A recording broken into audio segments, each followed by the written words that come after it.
All right, we are recording. All right. Thank you very much, Nate.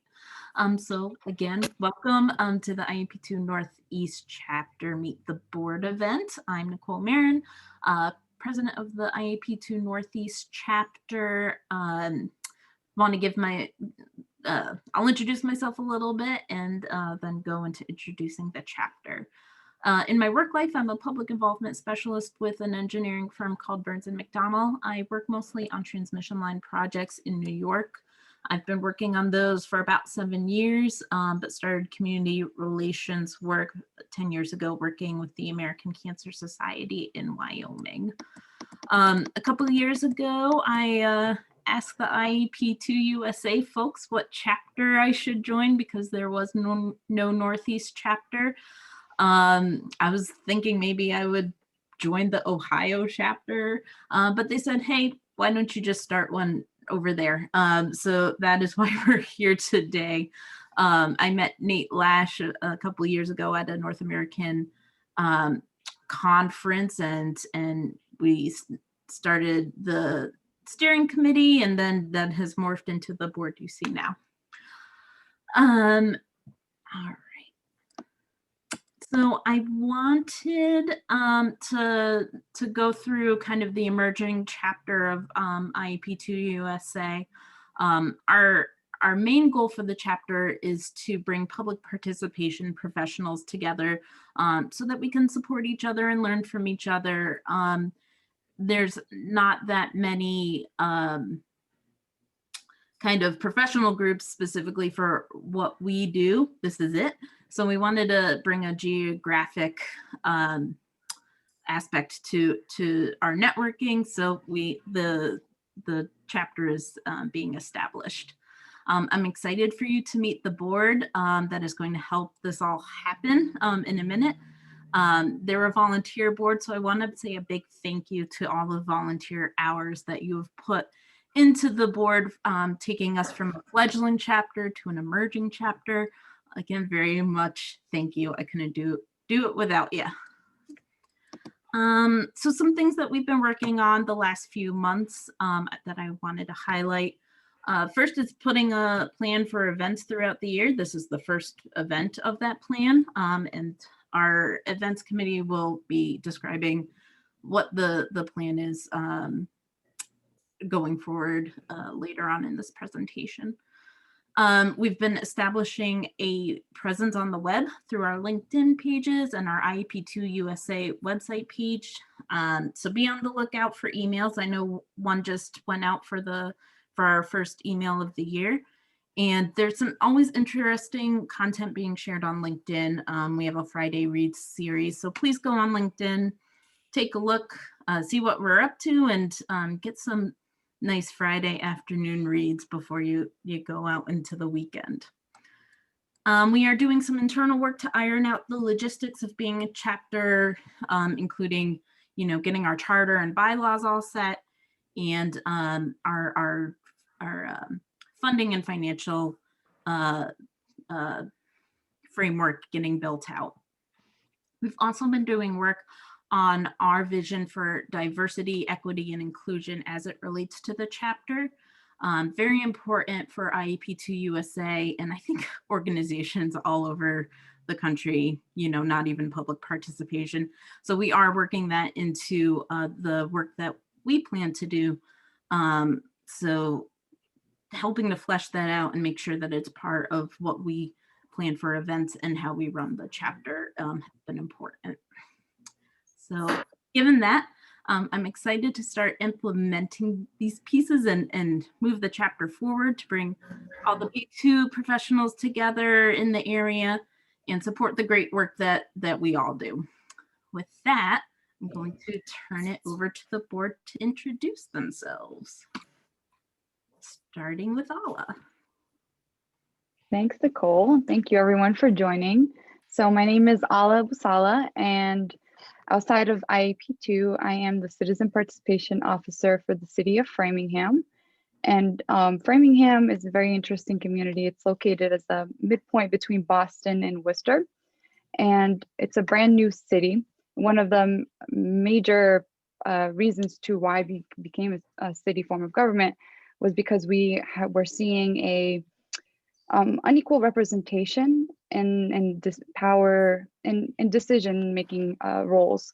So my role comes in as kind of serving as the person who, works on the infrastructure and the structures within government and works in the community to make sure that, the voices of residents is incorporated in all of the city's decision-making process.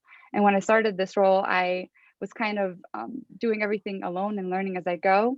And when I learned about IAP2 and got connected with Nicole and Nate and started working on, developing this committee, I found it extremely helpful because now, a lot of things, although I'm in the public sector, a lot of things that are being practiced in the private sector apply to me and apply to like the work that I'm doing. So I've benefited a lot from interacting and meeting and working with everyone in this committee. So thank you.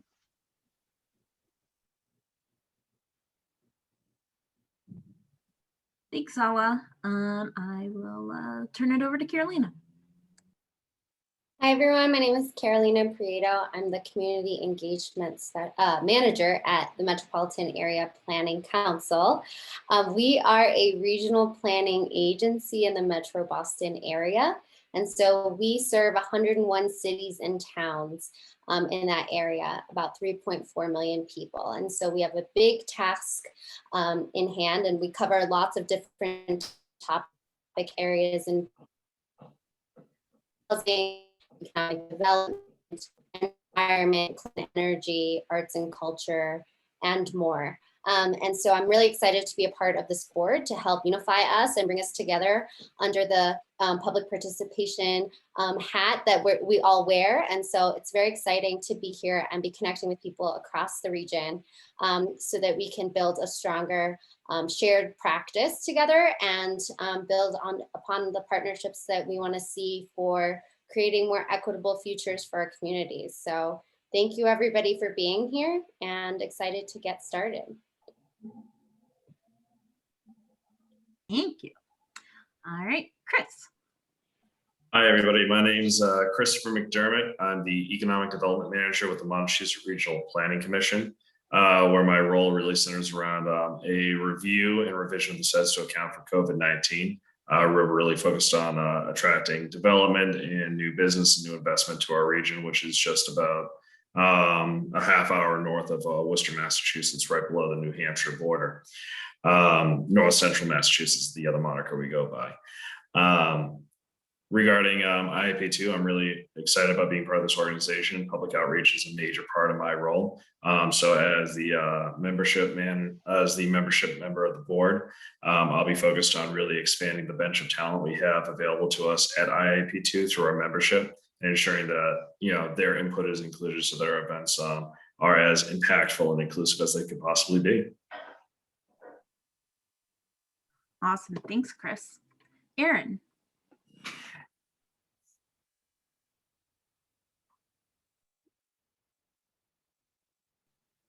Upstate New York. I mainly work doing internal and external stakeholder outreach for our large gas and electric projects. I've been in energy for about 8 years, been in the PR and events world for about 13. I'm so excited to be a part of this group. I remember talking years ago with Nicole about IAP2 and how there wasn't a chapter in the Northeast. So I'm just so happy that we've started one, and I'm really excited to see how it goes forward. And thanks for being here. Awesome. Thanks, Erin. Jessica. Hey, yeah, thanks guys. Jessica Lawless. I am with Kimley Horn. We're a multidisciplinary engineering and planning consulting firm.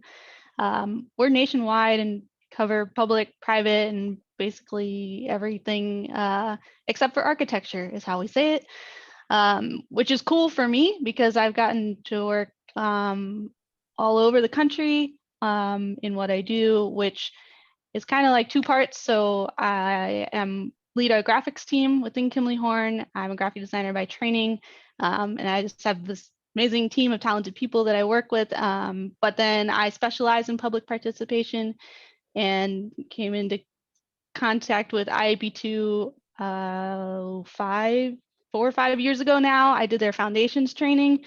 And so my role kind of has grown from being a graphic designer, doing graphic communications for infrastructure, public infrastructure projects, to now how does that one element fit into like a greater public participation strategy? But I don't know, in the short version, I like to say that I'm the translator between these technical engineering folks and the public that they're trying to serve. And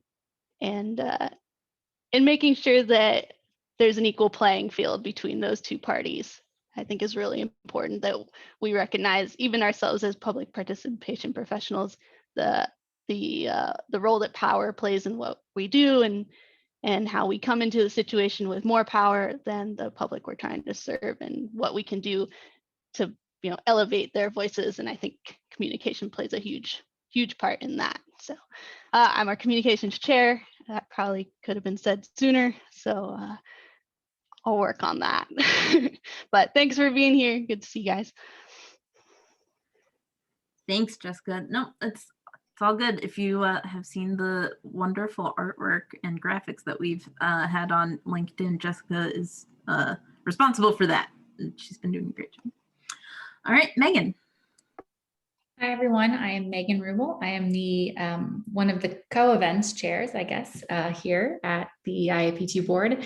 And in my professional life, I am the head of client services for Bang the Table. We are a 12-year-old online community engagement software provider, and I manage the team that manages our 500 local, state, and federal government clients in the US and Canada. So I've been doing public participation work for about 8 years now.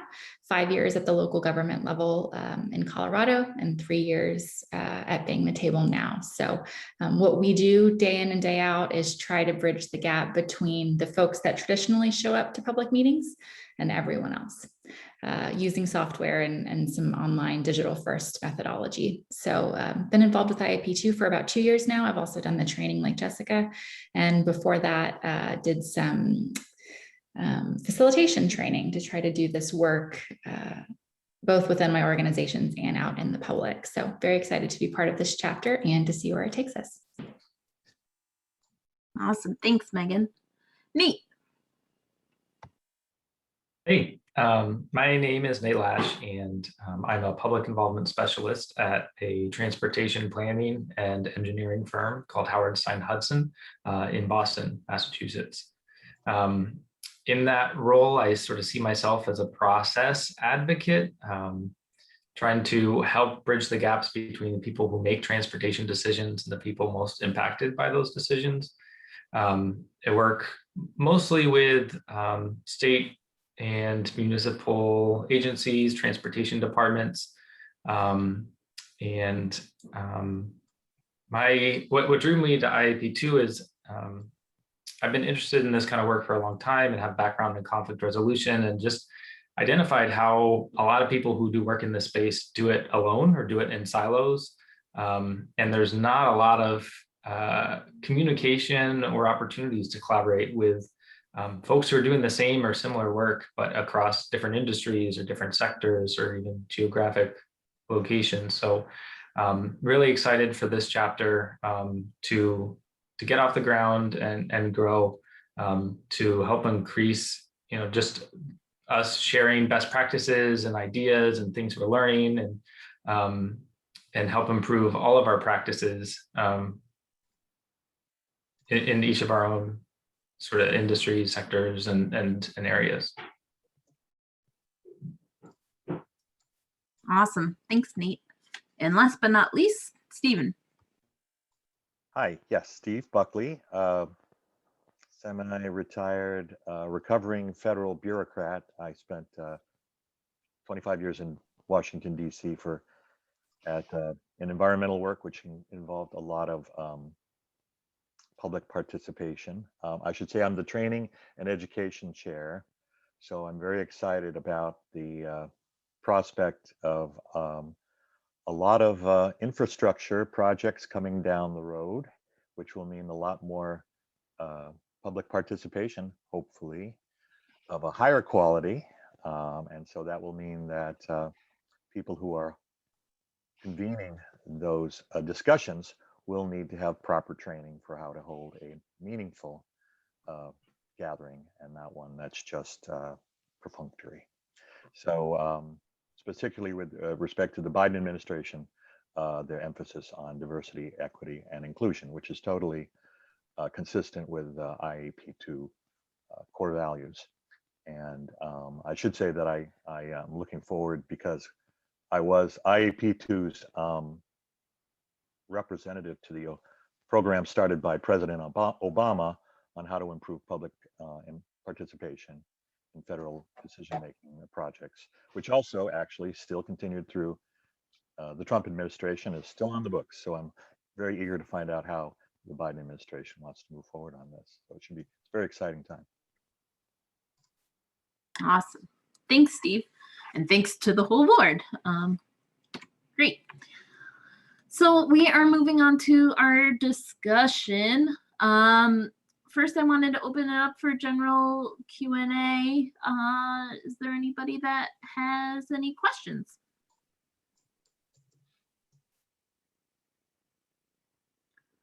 We've only got a few folks on. If you want to come off mute and introduce yourselves, you could do so.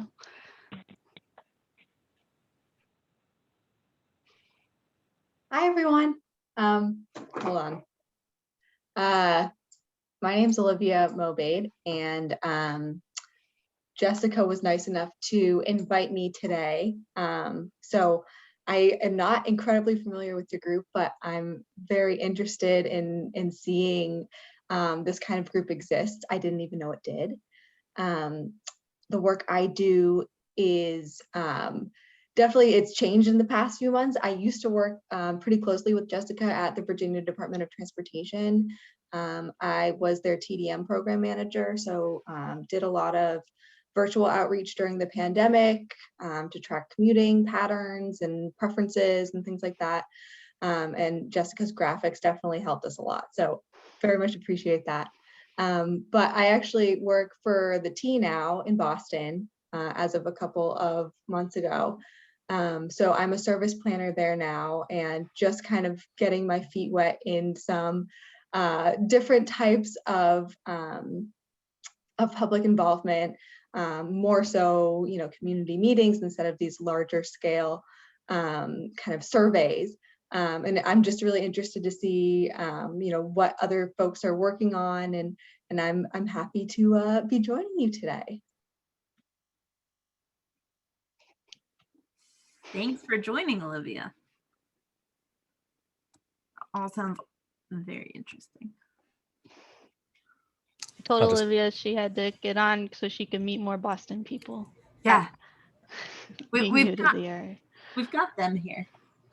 Yeah, I'm impressed. There's so many. And maybe that's a good point at which to say that the graphic that Nicole pointed to was saying it said New England and New York, but Jessica is Northern Virginia, so it's still technically Northeast United States. So if anyone's watching this or later, it's just, you don't absolutely have to be in New England or New York in order to tag along, so to speak. But Jessica's doing more than tagging along. Definitely. I'll say hello too, just while in the spirit of it. I think I've met some of y'all before, but not everyone actually. I work with Nate. My name is Jeff Dietrich. I work with Nate at HSH, where my title is Engagement Strategy Leader and Public Realm Planner. So I hope that those kind of jargony titles speak for themselves in my interests of, you know, the intersection of how planning and engagement have to work together. Nate introduced me to IAP2 actually when he started with us. I'm just excited to, I don't know, help y'all however I can be helpful and listen wherever I can listen. And it's good to see some friendly and familiar faces. Awesome. Thanks, Jeff. Let's see, I think Mark, okay, you came off mute. If you want to quick intro.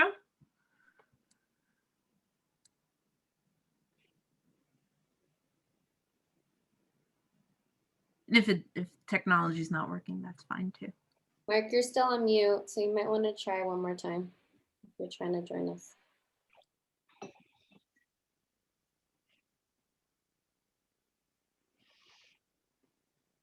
Well, maybe we'll move on, and if Mark joins us, it looks like it switched from a microphone to telephone. So, but yeah, hold on, I just switched again. Mark, are you there?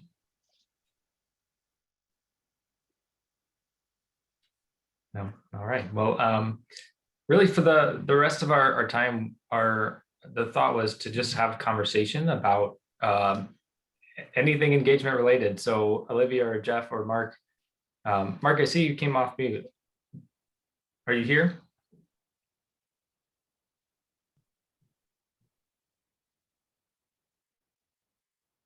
Okay. So yeah, we just wanted to open up to have a very informal discussion. Nicole, if you want to stop sharing the screen, maybe we can see our faces and a chance to just chat. We have some discussion sort of prompts that we had thought of interesting conversations to have. But if there's anything engagement related or questions or things on your mind, things that you'd love to hear perspective from a wide range of folks who are doing this work, we're all ears. I would love to hear some examples of like strategies that you all are implementing right now, knowing that the process and what's safe is probably going to be changing in these next few months. Like thinking of different like hybrid techniques and how that might look moving forward.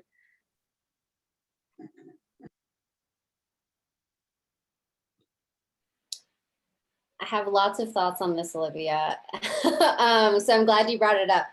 I'll just plug in that we are going to be having a hybrid webinar on hybrid engagement through MAPC, and we just launched our first community engagement newsletter. So I'll have to send that over, or I'll put it in the chat or something where you can sign up. But I will say, in terms of hybrid, I do think that it is important for us to think about, especially from a public participation side, how we want to sort of position ourselves to engage with hybrid events.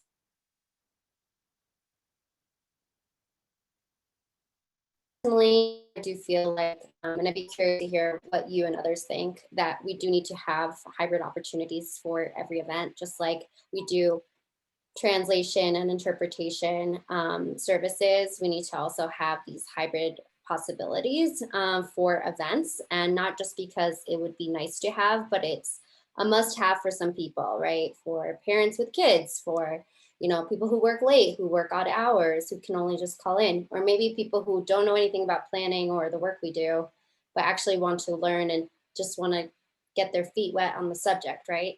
And so I think having all of those opportunities are important, and I think we should probably push for it in a way that is, a need to have versus a would be nice to have. And I think that framing is really important. So I'll start there, but excited to hear what other people think. I didn't get to the strategies, I realize that, but. Yeah, I'll just jump in quickly and say definitely sign up for MAPC's community engagement newsletter if you haven't. They have some great resources. And then also, I think it was just last week, Caroline and I were chatting on the phone and talking about like, what does the future of public meetings look like? And, thinking about now a lot of, my brother's a teacher and he has to teach with students in the class while also students who are on Zoom. And I just don't see a reality where we go anytime this year to fully in-person meetings without any streaming or any virtual component. I just don't see it happening. I think now that, we've known for a long time about accessibility issues related to in-person meetings and people, like some of the groups Carolina mentioned, people unable to attend those meetings and how to ensure that they can participate at the same level. And I'm not sure we'll ever go back to just a fully in-person meeting that isn't recorded or isn't being streamed online. I agree, Nate. I think if anyone's kind of like waiting around to like when things go back to normal so they can start doing what they used to do, like you've already been left behind. I think what we saw in the early days, or what I saw in the early days, was like the singular reliance on getting everyone on Zoom, right? Which is still a single moment in time and still could be as exclusionary as those single moment in time public meetings are, right? So I think what Nate said about having the meeting recorded and having the ability for people to continue to give comment over time is what's going to be the new norm. I've also seen a lot of people start to do multi-day meetings online where you're going to have, you know, one presentation one week and a comment period, and then another presentation the next week and a comment period. And I think that that's a nice opportunity for people to learn and digest, as opposed to what we might do in the public meeting space, which is put a bunch of information on somebody and ask them to go ahead and share their thoughts before they even leave. That doesn't necessarily speak to all personality styles or learning styles. So I'm really excited about the online space, and not just because it's the industry in which I happen to work in right now, but because I truly think that we're at the forefront of figuring out how to build those equitable bridges to public participation through these new strategies. So the other thing I've seen this year that I thought was really cool is that this is something very, very analog, is just opening up a phone line and a voicemail box for people that don't have access to the internet and taking those public comments over the phone. Would have never have occurred to anyone to do that pre-COVID, but I think that's something that's nice if everyone can set it up at their agency or at their city and take those public comments from folks that might not be comfortable online or showing up, and then somehow incorporate those into the larger narrative. I think that that's hopefully here to stay as well. Yeah, and I think it's going to be interesting to see what happens in rural areas versus more populated city areas. Because I'll say in some of our rural areas, we're already running a hybrid option, you know, having an in-person small meeting with precautions put out there, but also doing a online meeting for folks that aren't comfortable. But those have been in more rural areas, so you can take those precautions. You're not inviting, you know, thousands of people to one meeting. So I think it'll be interesting at the speed at which and the implementation of these hybrid models, depending on where you are. One thing Megan said that made sense to me. It was just how we think about how we give people information, and you mentioned, you know, kind of these staggered things, and just putting information online in general makes you think differently about your content, and making it getting to the point like a lot faster, right? And so I hope that that's not something we forget about when we can go back to in-person, and that we continue to be strategic about getting information to people when they need it so that they can make informed input. And I think being forced into a wholly virtual environment for as long as we has for at least some people, you know, made them adapt, you know, have that mindset. So I think that's like been a really good benefit that hopefully will carry over to hybrid. I also like that, Olivia, that you mentioned the word safe, because I think that we have a big responsibility to be creating safe spaces, whether that's online or in person, whether it's physical safety or mental safety or emotional, and that will be, I think, for a while, really heightened. Like people's feeling of safety or feeling of unsafety will be really heightened for a while, like at least through the end of the year, even with as rapidly as we're rolling out vaccination. There's just a tremendous amount of sensitivity. And I think on the other side of things, I think, you know, thinking about the digital space and kind of safety in the digital realm is another thing that really needs to be considered. So, you know, how do we share? I think there's been an evolution about expectations called I think that is an important understanding to have, is that we also need to think about how do we make sure we protect people's information, have digital ways to opt in and out of things, and make sure that that feels good for people in a digital space.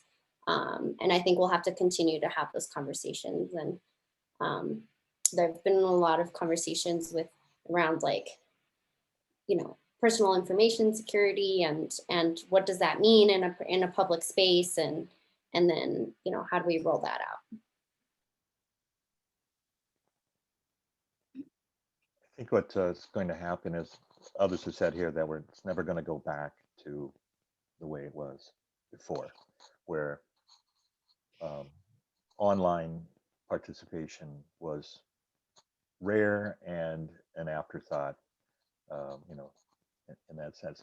And I think what's going to happen is that once we get to the new normal, on the other side of everybody getting vaccinated and it is able to have in person, that they'll realize, as other people have said here, that it's still going to, there's still the Zoom-like aspect is not going to go away. And the person, for instance, who got drafted to do Zoom or learn Zoom on a moment's notice, or very shortly, they're going to realize that that person on staff is going to be permanent. That we're still going to need her to do that work, and maybe even get a job title along those lines. But the idea being, and that's when a group like ours, I think, can offer that person who previously hadn't been involved in that, but now's got a title perhaps, and so forth, to learn how to get some credentials or credibility, that yes, this is not just somebody pulled in. They took some IAP2 approved training, approved by IAP2, without the highest level of training, certified. You don't have to become a certified public participation person, but you can at least take the public hearing 101 on Zoom training or something like that, be able to, and go up from there. So that's where I see us, but it's going to take a while before it dawns on management to know it's not going back. You were hoping, oh, can't we go back, because more people are included now, and they want to go back to when it was only 3 or 4 people in the hearing room. Nope, not going to happen. What do you guys think about the role of like stakeholder groups or advisory committees, or even just like the role of the workshop or the charrette where we were doing tangible like in-person activities? We've talked generally about a hybrid model for like a large audience. What do you think the role of that smaller group is going to be like?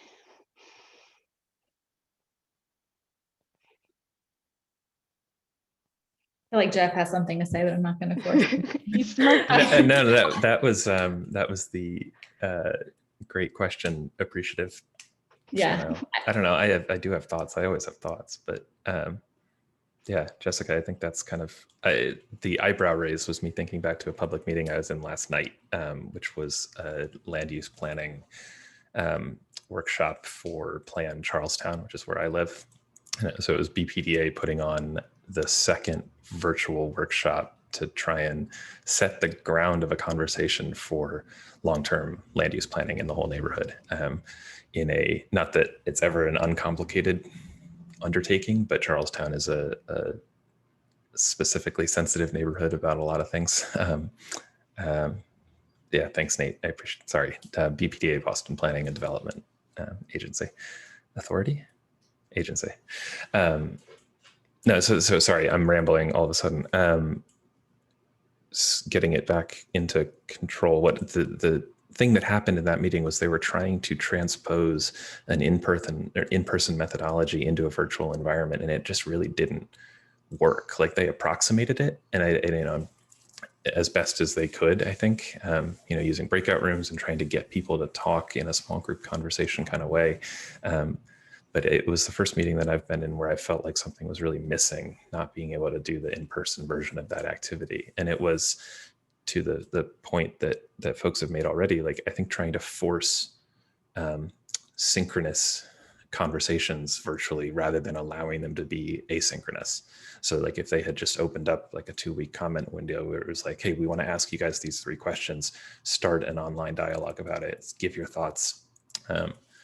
That could have enabled more conversation than what they tried to kind of make happen in a set window of time. So I expect that like the survey that they launched at the end of that is going to be the more fruitful conversation rather than the meeting itself. Anyway, that's yeah. I was in a meeting last night too. First of all of the folks that were working at the meeting all agreed that virtual meetings have definitely improved our lives. But also, there's one point at the end of the meeting, there's one person that was not part of the Citizen Advisory Council that was in attendance, even though it was a public meeting. And this person started their comments at the end of this 1.5-hour long meeting, very angry that the comment period was at the end, and that he had wasted so much time. And I just thought to myself, if he had to actually go to a real meeting, he would have been sitting there for 90 minutes. At least if he were home, it doesn't feel that way, hopefully. Is that the best way to run a meeting? Probably not.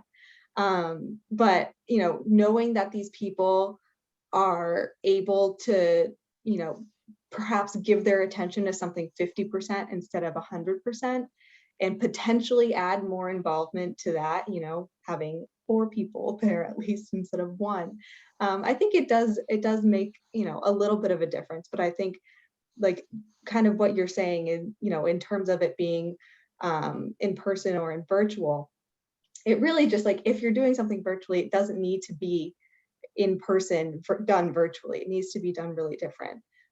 So, I don't know. That was actually my first stakeholder meeting this entire COVID time, because I never had them at my old job.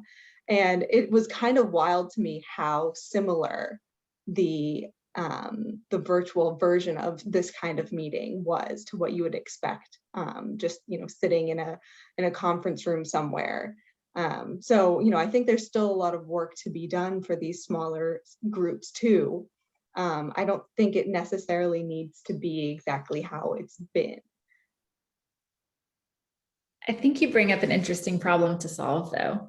Something maybe this group can work on is, to me, when people are angry that they have to wait till the end to comment, that's an indicator that they decided what they were going to say before they showed up, right?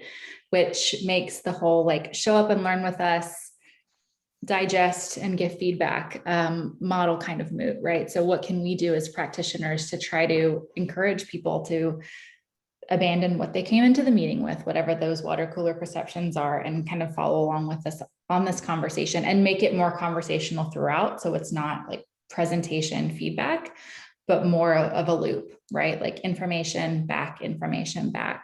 I think that's maybe together we can figure out what that next version of Zoom meetings look like, because yeah, if we continue to do them in the same old way where we present and then people wait, like, of course they're maybe clicking through things on their phone or trying to perfect that exact sentence that they came to say, but not really listening to all of the work that you put into the presentation. I'm making an assumption that that's how you ran your meeting. You might have done something very different. Luckily, I was not the one that was running it, but yes, it was very similar to that in that, this person's comments also were not related to anything discussed during the meeting. Right.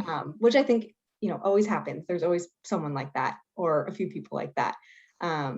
But, thinking about, these public meetings that are kind of based more around, longer conversations between committee members, which are like, not potentially the most exciting or ones that we're designing specifically to be, public and viewed and interacted with. I think there's still a lot of room for that to happen.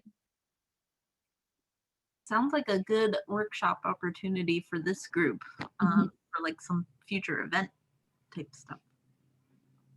Yeah, and I think for me, the thing that I've thought about this whole time, and Jessica, that sort of the second part of your question is sort of like the workshops and charrettes, like the tactile stuff where we had people playing with models or cross sections and that kind of stuff has been, I think, more difficult for us to do.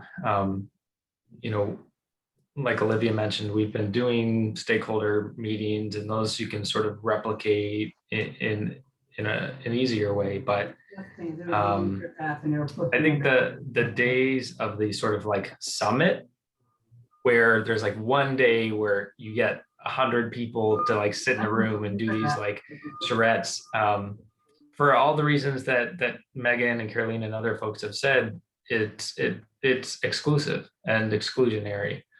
And I think the challenge will be to come up with sort of smaller, more frequent, more diverse, and more iterative kinds of engagement opportunities, so that it's more of a sort of continual conversation that's happening across several different modes, rather than sort of these big one-off kinds of events.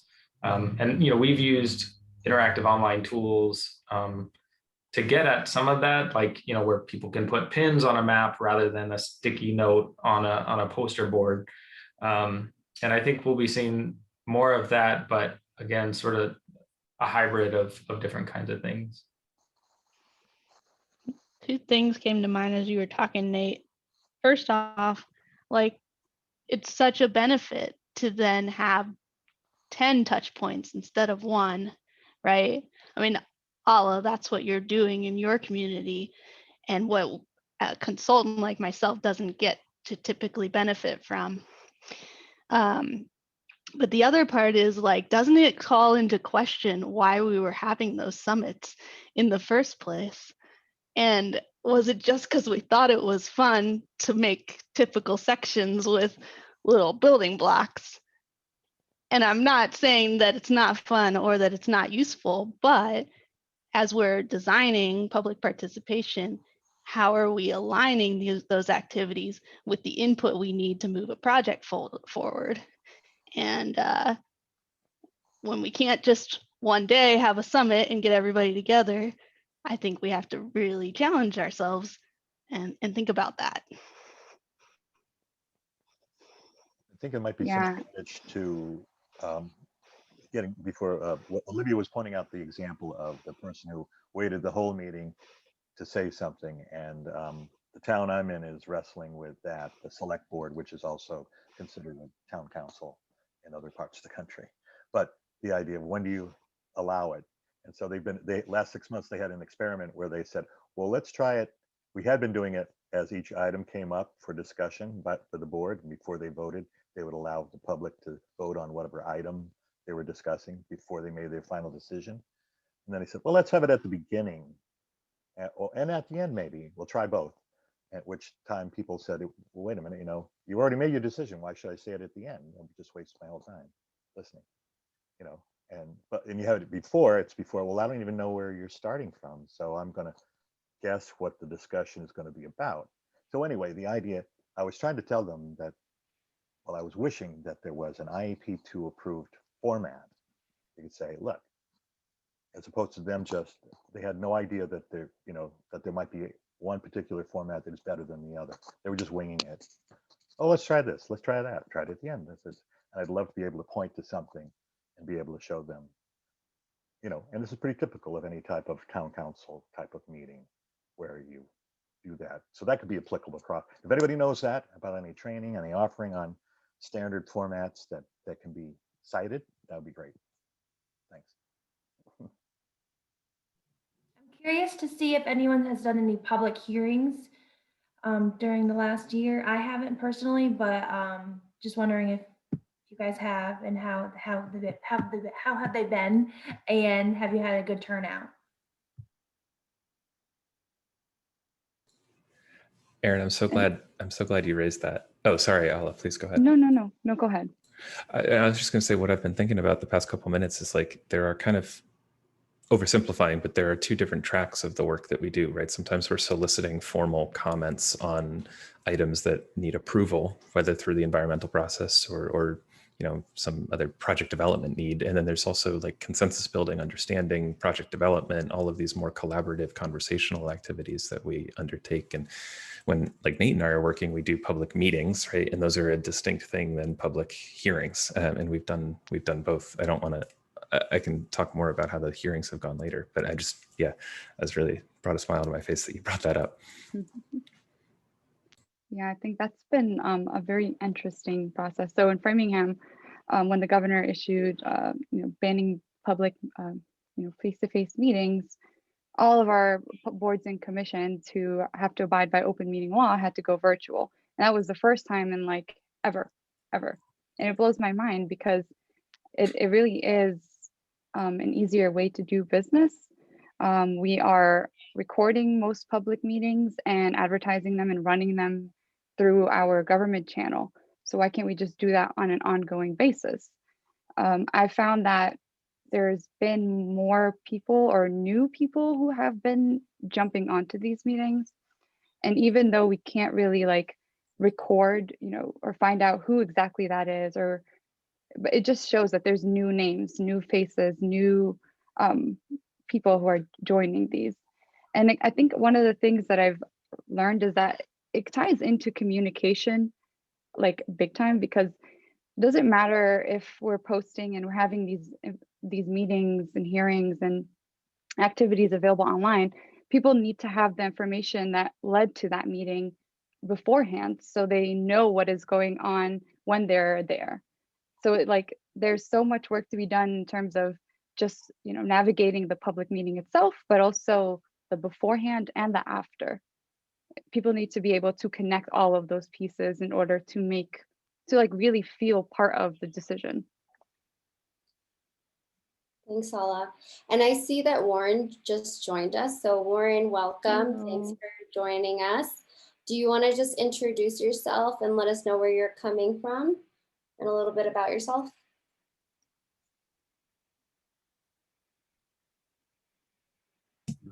Hello, everybody. Warren O'Reilly. I'm actually working with Allah, and Allah invited me here, so thank you very much. I'm working in the city of Framingham as their new engagement, outreach engagement director, project manager, working with Allah. So it's really exciting to be working with someone who's got a great idea of what they want to do and has a great vision for the outreach program. And I'm happy to be here to assist and be as available and as helpful as I can be. I originally came from the city of Boston, Mayor's Office of Neighborhood Services, which was, 3.5 years of civic engagement, a lot of development, as you could imagine, as I'm sure a lot of community groups involved with that as well. And I actually know Nate Lash from my classes at Northeastern University in my MPA. So it's like a rock star group of gatherings here. So I appreciate it. I'm ready to go. I'm taking notes and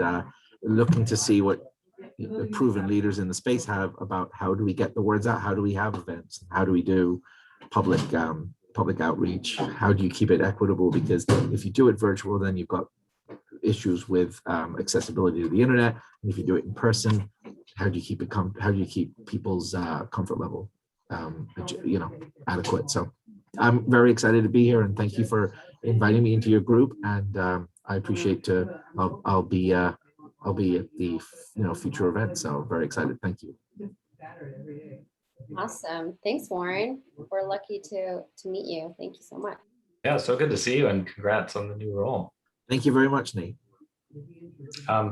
We're just a couple minutes from 1 o'clock, so maybe it's a good time to sort of wrap up. But I just want to note, Warren, all those questions you just asked about, how do we do this and do it well? And those are all questions that we care about, we think a lot about, and are really excited to plan more events that get to these questions. One of the questions that we sort of had as a backup in case no one had any questions today was, how do we capture people's attention when the world is on fire? And I think some of what we talked about today touched on that, but that's definitely something that I think we could talk about at a later event. And we're going to preview our next event that we have scheduled. But before that, Christopher and Ala wondered if you could give a quick membership plug. Chris, I'll leave that to you. Absolutely, no, happy to do so. I think as we can all see, this is really a young organization. So our focus right now is really just about expanding our footprint within the Northeast. As I said earlier, the more members we draw, the more input we attract, the more inclusive, impactful, complete our programming becomes. And that's really where our focus is right now. We're at the moment, we're not looking for dues or fees. We're really looking for commitment from members of our profession as far as time and input goes. So if anyone here is interested, for those of you who are new to us, welcome to the organization. I hope you continue to join us on our meetings.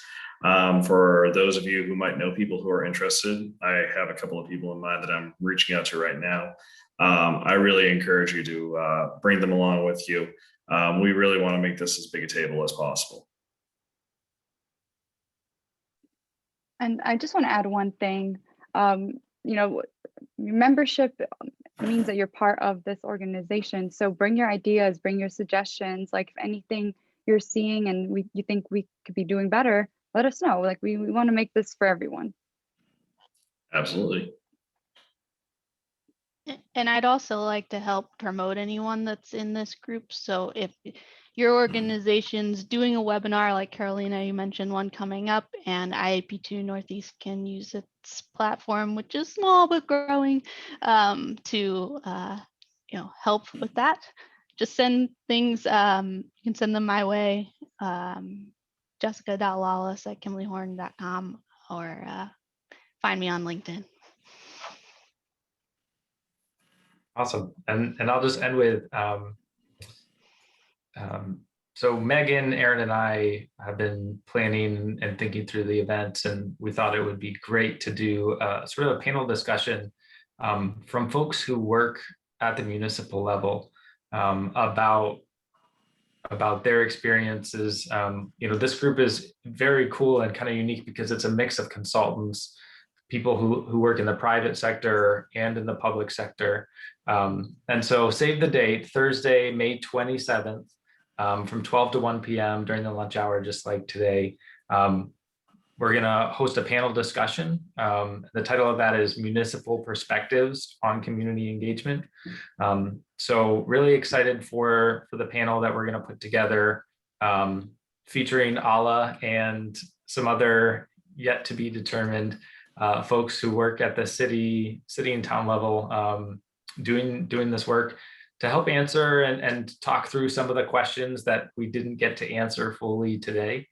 And just want to say thank you so much to everyone who joined us and asked questions and that helped sort of not just attended but engaged with us, and really definitely appreciate that and want to acknowledge that.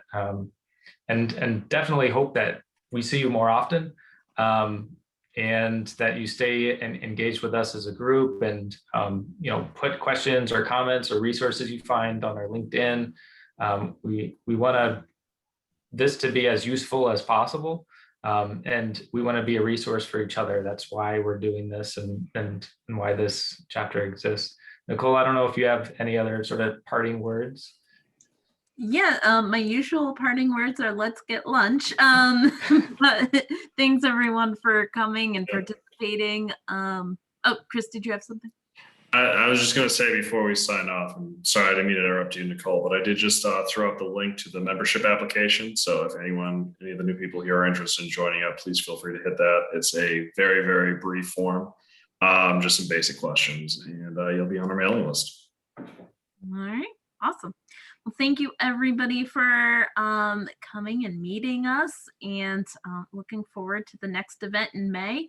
And please find us on LinkedIn and on our webpage, and we can continue these conversations. Have a great rest of your week and a great weekend, and we will talk soon. Take care, everyone. Bye. Bye, all. Bye, thank you.